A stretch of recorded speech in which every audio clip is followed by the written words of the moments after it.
Thousands of children have been taken from Ukraine into Russia, but how are they treated when they're inside Russia? Russia continues to commit genocide on an industrial scale every day, every single minute. It started mass deportation of Ukrainians in 2014 when it first committed aggression against Ukraine by illegally occupying parts of Donbass and Crimea. And now with the full-scale invasion, Russia deports Ukrainian children. It abducts Ukrainian children, it deports Ukrainian children, it erases their identity. First and foremost, there are two categories. Children staying in the temporary occupied territory, and this is 1.6 million Ukrainian kids on the temporary occupied territory, including Crimea, which are staying right now there. So Russia tries to, first of all, to erase their identity there. Russification, imposing Russian passports, Russian citizenship, altering their names, their personal data. And there is another category of Ukrainian children, those who were abducted from even temporary occupied territories to the Russian Federation in grave breach of international law, in grave breach of the international conventions on the protection of the child and the Geneva Conventions. And these children who are right now placed in the Russian Federation, they are not only separated from the families, but they are also absolutely given new names, new passports. So this is a war crime which Russia commits on purpose. And what are the reasons for this? It's very simple. First and foremost, it is a very powerful instrument of Russia's aggressive policy towards Ukraine. Russia knows that it can use children, the most vulnerable group, use children for its aggressive purposes. Second, it's also about replenishing their army with new Ukrainian boys, for example, especially those who are 17, 18. So apart from separating them from the families, apart from giving them absolutely different names and passports and documents, Russia tries to use them against Ukraine in its own army. And this is truly, truly horrible. And we definitely need more diplomatic efforts to reinforce our international efforts to rescue each and every child and to return them back home from territory of Russia back to Ukraine, and also from the temporary occupied territories of Ukraine back home to Ukraine. And how confident is Ukraine that they can get all the children back from inside Russia? Well, it's our goal. And our president, Volodymyr Zelensky, was very clear. First of all, children should be included into any peace talks, negotiations, any diplomacy, any diplomatic efforts, and Russia should release them unconditionally.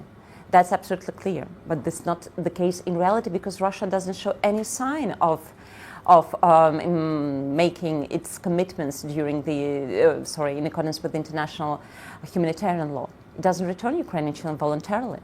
So we need to work via different NGOs, via our law enforcement officers, via different rescue operations on the ground to find the children and to return them back home. But we also have international mediators with whom we are working to facilitate access to children, but also to bring them back to Ukraine.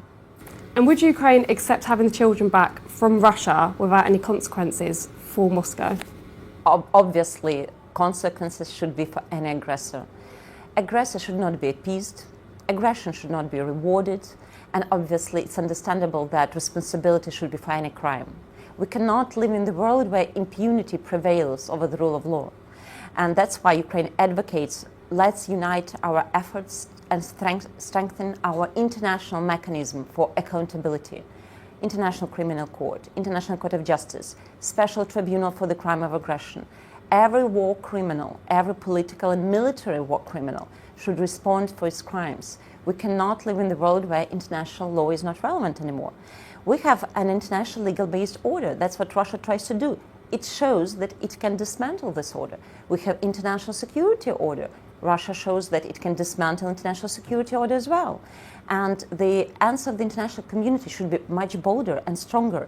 There should be a robust response of the international community, not only to the aggression per se, not only to the genocide, but also to the mechanisms of responsibility and accountability of Russia. There are thousands of children inside Russia at the moment.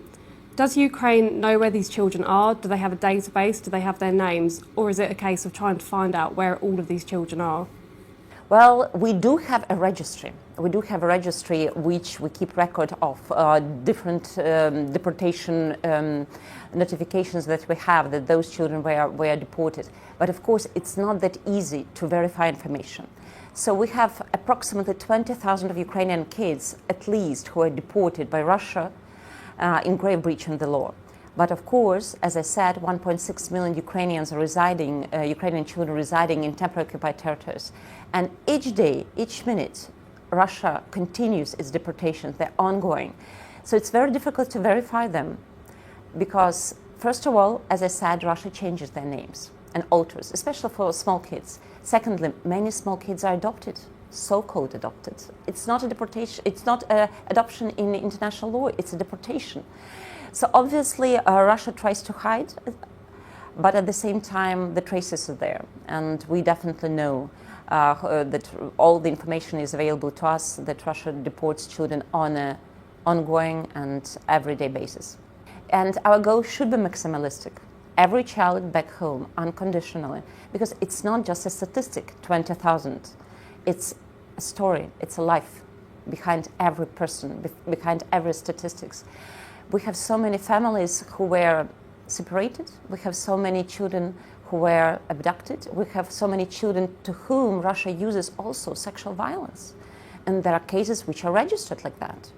And they have been investigated by our competent authorities. So our ambition is to return everyone. And the issue of the return of Ukrainian children is the agenda during our ongoing consultations and negotiations with the American colleagues and friends. And our president is very clear that it should be an integral part of any talks and any negotiations. We need to return every single child.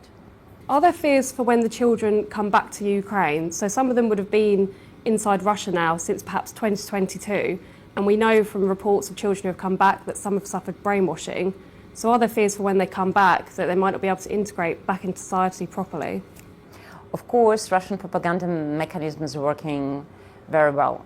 They brainwash our children. They spread disinformation about Ukraine as a state, about Ukrainian leadership. They spread propaganda about the war. And of course, our children are scared. They do not know whom to trust because a family is a unity and a family is a place of emotional stability. And then when they're taken and dragged from the family and brought to another environment, they do not have anyone in their closest circle to trust. So of course, for understandable reasons, children used to believe to people who are surrounding them. So our task when we return the children is to work with them in terms of rehabilitation, communication, psychological support, mental support, but also reintegration to the society. This is extremely important that they get Ukrainian education, they get back to the families, that all the orphans are back to the families as well. So it's important that they feel this connection with Ukraine. We try to work with them, and this is not an easy task. This is one of the challenges that Ukraine faces, because of course, the longer war goes, the longer children are in captivity, it's much more difficult to reverse this. It's much more difficult to spread true information to them. But we're working, and this is a common endeavor of the government. This is a common endeavor of all our NGO sectors and stakeholders. And we definitely want our children to live in peace and to know that they're back in Ukraine at home and they're in safety. So what kind of way are they treated when they're in Russia? Some of them are with families, some of them are held in other places, but how are they treated? Are they treated like children? Every case differs, but in practice, there are lots of cases when there is inhuman treatment. There are lots of cases when they were tortured. There were lots of cases that there is psychological abuse, but also sexual abuse towards these kids. So of course, every case differs, but in many ways, the fact that they are already taken back from the family and abducted from the territory of Ukraine, it's a war crime. And Russia must absolutely pay for these crimes.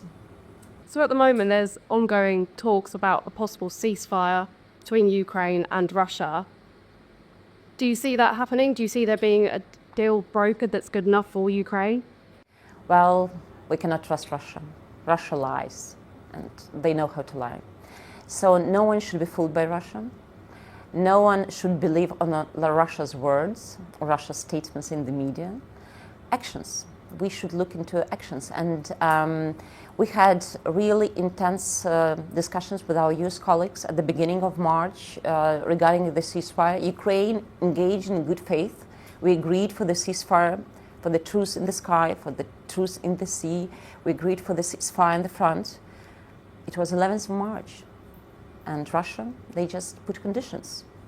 While Ukraine again showed its commitment to peace, commitment to comprehensive, just and lasting peace. What did Russia? They started bombing us even with big intensity. And so many people getting killed throughout this month. Then we had another meeting, technical meeting, a few days ago between Ukraine and US delegations, and separately between Russia and US delegations. Ukraine agreed for the ceasefire at the sea to safeguard freedom of navigation, to ensure that there are no strikes on energy facilities. Again, Ukraine shows commitment to peace. Again, wants to achieve this peace for Ukraine. And what we see again, Russia keeps on attacking every single night. So I think the answer is that Russia doesn't really want peace in Ukraine and shows no remorse, no actions towards achieving this goal. But say a ceasefire is reached, a peace deal is brokered, what would be next for Ukraine? Well, it is important to know that Ukraine will never accept territorial compromises, unjust peace. It will never accept the situation where our prisoners of war, illegally detained persons and children are not returned. They should return, all of them, and children should return unconditionally. Obviously, Ukraine considers itself as a European democratic country, a part of the EU and NATO. Obviously, Ukraine considers itself as an independent, sovereign country with the territorial integrity restored within internationally recognized borders.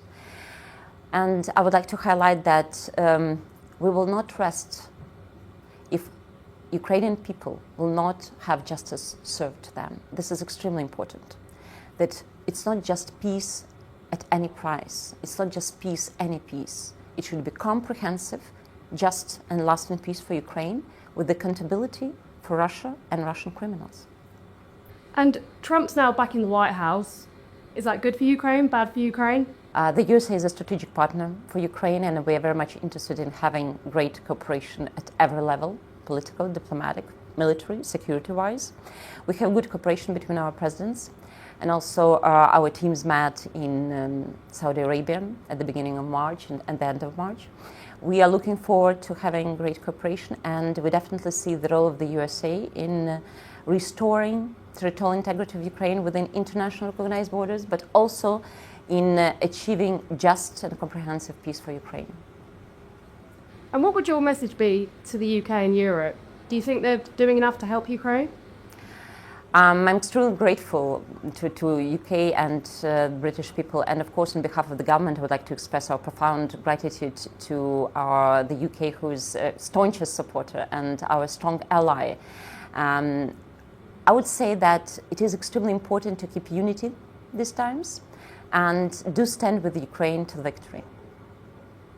And what's the feeling in Kyiv at the moment? How does Zelensky feel? Obviously, we saw when he went to the White House, it didn't necessarily go how he may have wanted it to go, but is he resilient?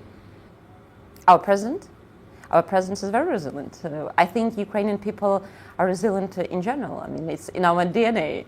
And we are extremely grateful that we have President Zelensky during the times of war, especially, because his courage, his resilience, proved that Ukraine can win this war. And I think we persuaded everyone that it is possible. Ukraine can win this war, and Ukraine should win this war. Just one more question. What's your message to Putin right now? I do hope that Putin and all Russian war criminals will be brought to justice. I would like to see this.